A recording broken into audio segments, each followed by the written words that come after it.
ફરીથી એક વખતમાં તમારું હાર્દિક સ્વાગત કરું છું. આજની વાત છે કર્મ, કે કર્મ શું છે ને જે આપણે કરીએ છીએ એ આપણે પાછું મળે છે. ચાલો એ બારામાં રહસ્ય જાણીએ. કે પહેલી વાત તો એ કે કર્મ કોઈ સજા નથી, એ કુદરતનો નિયમ છે. તમે સારા કામ કરશો તો તમને સારું પરિણામ મળશે, જો તમે ખરાબ કામ કરશો તો તમને ખરાબ પરિણામ મળશે. કર્મોના બે પ્રકાર હોય છે. પહેલો પ્રકાર છે ગયા જન્મના કર્મ, બીજો પ્રકાર છે કે આપણે હાલમાં જે કર્મો કરી રહ્યા છીએ આજે જે આપણે કરશું એ આવતીકાલ આપણું બનશે. પણ ઘણા બધા મિત્રો એવું કહે છે કે હું તો બધું સારું જ કરું છું, છતાંય મારી સાથે ખરાબ કેમ થાય છે.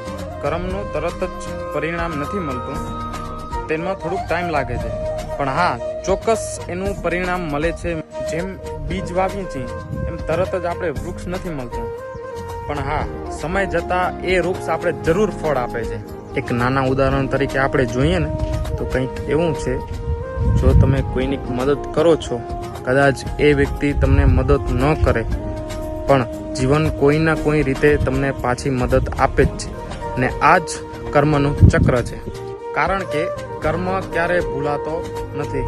જે કાર્ય કરીએ છીએ એનું પરિણામ આપણે મોડું મળે છે પણ ચોક્કસ તે મળે છે. એટલે કે કર્મ એ કોઈ વસ્તુ નથી જે સવારથી સાંજ સુધી આપણે બધા કરીએ છીએ. જે છે કામ, એ જ કર્મ છે. એટલે નિષ્ફળતા ભાવેથી કામ કરતું રહેવું, સારા મનથી કરતું રહેવું અને સાચું કામ કરતું રહેવું. જય માતાજી.